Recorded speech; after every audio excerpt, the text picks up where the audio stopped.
Continuamos con la travesía de la senda de la mente y hemos llegado a un encuentro cara a cara con nosotros mismos. En la senda del fuego, nuestro mayor reto es luchar frente al espejo, descubrir nuestros más oscuros miedos, enfrentarnos a ellos y derribarlos.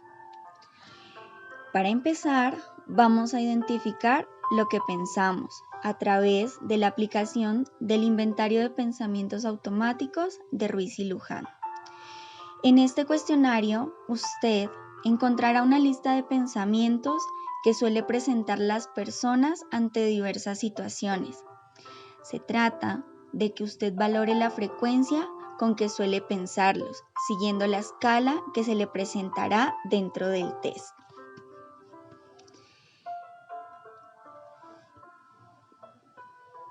Para lograr transitar la senda del fuego, es necesario, en primer momento, comprender qué es la autonomía. Para autores como Riff, este constructo abarca el grado de independencia que un individuo adquiere durante el desarrollo de su ciclo vital. Se trata básicamente de la forma en cómo el individuo resiste las diferentes presiones sociales que enfrente en el día a día, que lo impulsan a pensar y a actuar de diferentes maneras. Una persona con autonomía es capaz de autoevaluarse y hacer conciencia de lo que quiere y lo que hace. Caso contrario, cuando una persona tiene baja autonomía, mantiene alerta ante las acciones y quehaceres de lo que los demás hagan o deseen hacer.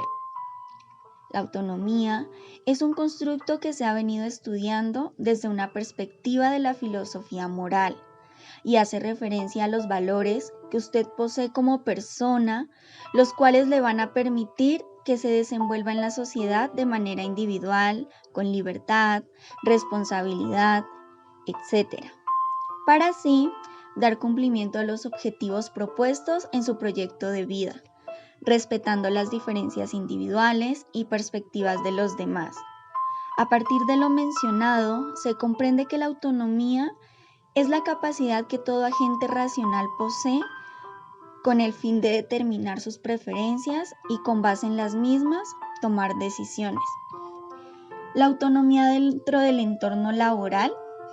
Hoy en día, una de las mayores preocupaciones empresariales está enfocada a la calidad de trabajadores con los que cuenta una organización. Poder contar con trabajadores motivados, productivos, satisfechos y comprometidos con el cumplimiento de los objetivos organizacionales. Diversos estudios concluyen que las organizaciones tienen clientes satisfechos en la medida en que su talento humano cuente con los mismos niveles de satisfacción dentro de la organización. En este sentido, autores como Shane refieren que la autonomía y la independencia son factores que caracterizan a las personas que buscan sentirse libres en su entorno laboral. Esto con el fin de poder llevar a cabo sus competencias y ser más productivos para la organización. En este contexto, la autonomía que pueda llegar a tener usted dentro de una organización puede actuar como un factor protector frente al estrés. La autonomía es un constructo que podría mejorarse aumentando la capacidad del trabajador en influir en su contexto laboral. Por ejemplo, distribuir su tiempo, método, velocidad y ritmo de trabajo, agendar sus actividades a su comodidad. Aspectos como los mencionados favorecen su rendimiento dentro de la organización, la productividad de la empresa, además de prevenir el estrés y absentismo laboral. En el mercado psicológico, desde hace algunos años, se han venido generando diferentes estrategias, las cuales tienen como principal objetivo generar intervenciones dirigidas al campo laboral.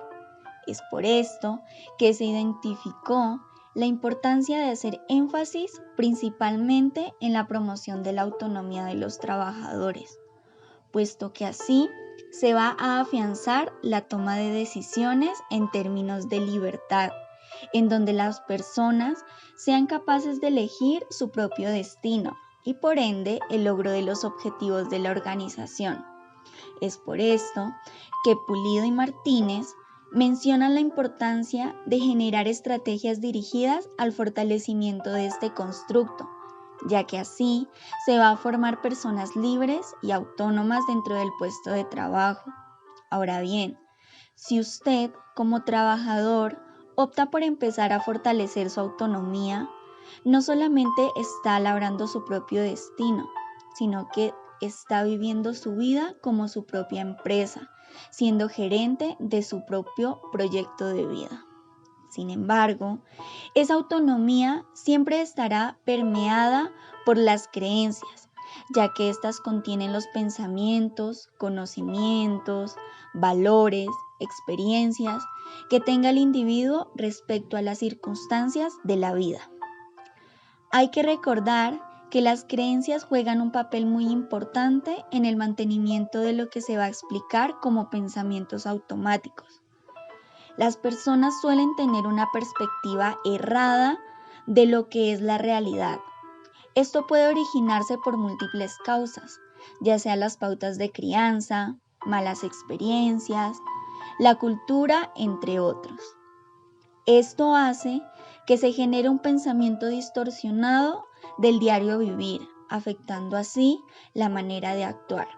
El problema de lo anterior es que la persona suele enfocarse más en las emociones que le causan dichos pensamientos que en el análisis de los mismos. ¿Qué entendemos por pensamientos automáticos? Para Beck, los pensamientos que usted evaluó y comparó con ideas racionales e irracionales en la anterior dimensión de creencias eran entonces automáticos, hasta que usted hizo el ejercicio de comprender lo que estaba pensando. Aunque los pensamientos automáticos parecen surgir espontáneamente, una vez que la persona identifica la creencia subyacente, se vuelven bastante predecibles. De igual manera, como ya se habló en párrafos anteriores, las creencias que usted ha establecido a lo largo de su vida son parte fundamental en la forma en cómo usted piensa y actúa en el presente. Estas definen el grado de autonomía y la forma en que usted actúa ante diferentes circunstancias, siendo estas de manera positiva o negativa. En algunas ocasiones, el actuar de un individuo está ligado a una respuesta de pensamientos inmediatos, lo que se conoce como pensamientos automáticos. A partir de estos pensamientos y las creencias ya preestablecidas, surgen errores en el procesamiento de la información. Esto se puede llevar a cabo a través del lenguaje y actitudes, obedeciendo a diferentes distorsiones cognitivas, las cuales se entienden, según Beck, como parte de un esquema cognitivo donde existe un error en el procesamiento de la información. Además de evidenciar falla en la interpretación de la misma, se puede decir entonces que éstas se adquieren en la interacción que tienen las personas consigo mismas y el entorno que las rodea, impidiendo una adecuada adaptación y resolución de problemas. Algunos autores mencionan 15 tipos diferentes de distorsiones cognitivas. La primera es el filtraje. Lo definen como una visión en la cual se perciben solo algunos aspectos de un acontecimiento, sesgando la interpretación del contexto. El pensamiento polarizado hace referencia a que el sujeto saca conclusiones extremistas con posibilidades opuestas sin tener evidencia de ello. La sobregeneralización lo denominan aquellas conclusiones que se generan de solo un hecho en particular, dando con esto explicación a situaciones aisladas, sin evidencia que lo respalde. La interpretación del pensamiento hace referencia a las conclusiones que saca el individuo acerca de los sentimientos e intenciones de otros, interpretándolo como una realidad sin que exista evidencia de ello. La visión catastrófica son los pensamientos negativos o, como su nombre lo dice, catastróficos. Algo malo siempre me sucederá. La personalización. La persona se atribuye o se culpabiliza de todas las situaciones en los diferentes contextos sin existencia de una evidencia. La falacia de control hace referencia a que la persona siente que debe tener control en las diferentes situaciones que se le presentan. Se hace responsable del sufrimiento o felicidad del otro. La falacia de justicia es el razonamiento emocional. Establece que los pensamientos están influenciados por el estado afectivo del momento. La falacia de cambio. Los cambios están sujetos a las acciones que realizan los demás, necesidad de cambiar a los demás para así satisfacer las necesidades. Las etiquetas globales. Esta distorsión cognitiva hace referencia a la etiqueta generalizada que una persona hace hacia las demás de manera equivocada, generando una visión del mundo de manera inadecuada. La culpabilidad hace referencia a la atribución de responsabilidades a uno mismo de sucesos de la vida cotidiana, sin que verdaderamente exista una prueba de ello. Los debería. Se caracterizan por una forma rígida y exigente consigo mismo de la forma como deberían ser las cosas. La falacia de razón hace referencia a la tendencia que tiene una persona a sentir que siempre tiene la razón, así esté equivocado. De igual forma, sin tener en cuenta las percepciones y opiniones de los demás. La falacia de recompensa divina se considera una forma de búsqueda de una retribución divina, a consecuencia de acciones consideradas como adecuadas, por lo cual se consideran personas merecedoras de un reconocimiento divino por sus actos. Las distorsiones cognitivas dentro del entorno laboral. En este campo se logra identificar una gran diversidad de distorsiones cognitivas en cada uno de los trabajadores que la componen. Sus compañeros presentan las mismas o en ocasiones diferentes distorsiones cognitivas. Estas se definen por su tipo de personalidad, sus creencias de base y la variedad de experiencias que ha vivido a lo largo de su vida. En este caso, de personas con una perspectiva ambiciosa y activa, tienden a desplegar un conjunto de distorsiones cognitivas ligadas al perfeccionismo, a la omnipotencia y a la idea de que las demás personas deben responder siempre a sus necesidades. Pero en este caso, y a este tipo de personas es a quienes al momento de fracasar o de no obtener lo que desean, generan altos niveles de estrés. Por consiguiente, su rendimiento y productividad laboral va a disminuir. En este sentido, en el entorno laboral suelen presentarse situaciones en las que se pueden desencadenar diferentes distorsiones cognitivas, de acuerdo a la interpretación del pensamiento que tengan las personas, como por ejemplo, cuando llega un trabajador nuevo a la empresa, uno de sus compañeros antiguos después de un tiempo le menciona: veo que te estás integrando muy rápido. Inmediatamente, en el nuevo trabajador empiezan a surgir interrogantes como: ¿le habrían contado algo de mí? ¿Será que no les caigo bien a mis compañeros? ¿Tendré que comportarme de manera diferente?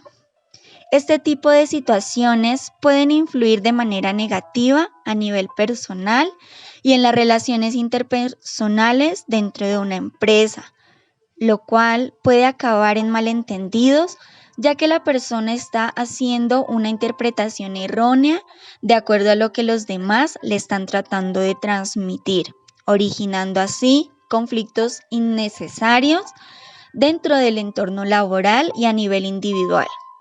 Lo anterior puede dar pie a la generación de patologías como el estrés, el burnout, la ansiedad, entre otras.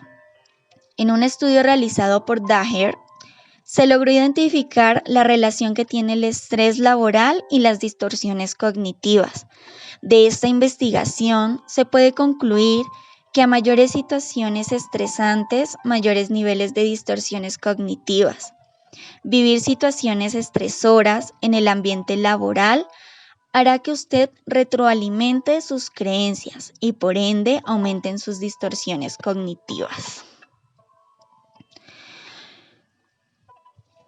Tengo mi vida en mis manos. Sé que las circunstancias definen mucho lo que pasará, pero la posición que yo tome frente a ellas será fundamental para que sucedan según lo que he proyectado. No dejaré en manos del destino lo que puedo hacer por mí mismo. Ahora, después de conocer las 15 distorsiones cognitivas, el siguiente paso es saber cómo se pueden modificarlas. Para ello, en la anterior dimensión se comprendió que pensar sobre lo que se piensa es importante.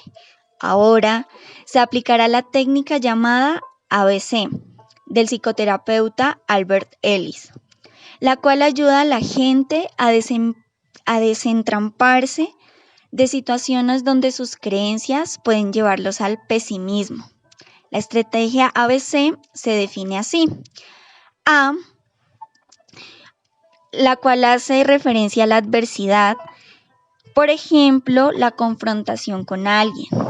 B es la creencia, los pensamientos que se tienen en torno a esa discusión. Y C, las consecuencias, tanto emocionales como comportamentales. Sin embargo, el mismo autor identifica dos aspectos más, la discusión y la resolución, definiendo finalmente la técnica como ABCDE, en donde D es la discusión y E la resolución. Discusión. Lo primero que hay que hacer es tomar distancia, pensar si la creencia frente a lo que está pasando tiene una validez o es una necesidad de autoconfirmarnos para no vernos vulnerables ante el otro.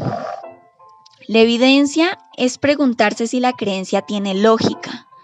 La alternativa, pensar en lo que sucedió. La deducción, si la creencia es correcta en alguna medida. Y la utilidad, pensar en la utilidad de la creencia, es analizar si continuar con esos pensamientos servirá para algo, contribuye a la salud emocional o física, de lo contrario, modificarla. Entonces, en este capítulo se profundizará en los pensamientos que limitan la autonomía. Casi siempre el lenguaje, dentro de las distorsiones cognitivas, tienen palabras como bueno, malo, siempre, nunca, pecado, virtud y todas aquellas que hacen una incisión de lo que es el ser humano por naturaleza, y por ello se retoma a Ruiz y Luján. Y las revisiones de su cuestionario de Vázquez y Quirós, donde menciona 15 tipos de distorsiones cognitivas, y aquí se dará la explicación de cada una de ellas, pero además se mostrarán los ajustes cognitivos que se pueden realizar. Para ello, en la página 107 de la cartilla Senda de la Mente, ustedes podrán encontrar cada una de las distorsiones cognitivas con su ajuste cognitivo respectivo. Ahora bien, es momento de iniciar nuestro reto de esta senda. El primer reto es reconociendo y ajustando mi cognición. Después de haber aplicado el cuestionario de distorsiones cognitivas, defino las distorsiones con mayor puntuación y una vez leído el capítulo número 4 de la Senda del Fuego, Autonomía y ajuste cognitivo, usted registrará una situación que haya experimentado y de acuerdo con la tabla que aparece a continuación, deberá realizar el ejercicio. Primero, vamos a identificar una adversidad, un suceso de la vida cotidiana que nos esté generando malestar. Después, debemos identificar la creencia, la distorsión cognitiva y la idea irracional. Esto hace referencia a la interpretación que usted le hace a la adversidad. Tercero, deberá Identificar la consecuencia, que son aquellos sentimientos y actos derivados del sentimiento. Después se tendrá en cuenta la discusión. Para ello se va a identificar la evidencia, que es la prueba sobre la creencia, la alternativa, que es generar creencias alternativas, y la deducción, que hace referencia a la descatastrofización. Y por último, dentro de la discusión se encontrarán la utilidad, la cual hace referencia a la creencia que es útil o destructiva. Entonces aquí ustedes deberán identificar si esa creencia, ese suceso, de verdad le es útil o destructivo para su vida. De igual manera, se va a identificar la resolución. ¿Cuál fue el aprendizaje que usted generó con respecto a lo anteriormente realizado? Y por último, el ajuste cognitivo. Vamos a realizar un replanteamiento sobre la adversidad. Bueno, el segundo punto, y para terminar el legado de esta senda, vamos a construir nuestra eudografía. Después de cumplir el reto que nos plantea la senda del fuego, al final de la cartilla debemos crear la eudografía, la cual indica la representación gráfica de nuestro bienestar. Para ello, vamos a responder las dos siguientes preguntas. La primera, ¿cuál es su ajuste cognitivo? Y la segunda, en una frase mencione de qué manera le aporta ese ajuste cognitivo a su entorno laboral. Felicitaciones a todos ustedes los participantes. Hemos llegado al final de la senda y bienvenidos a al siguiente reto.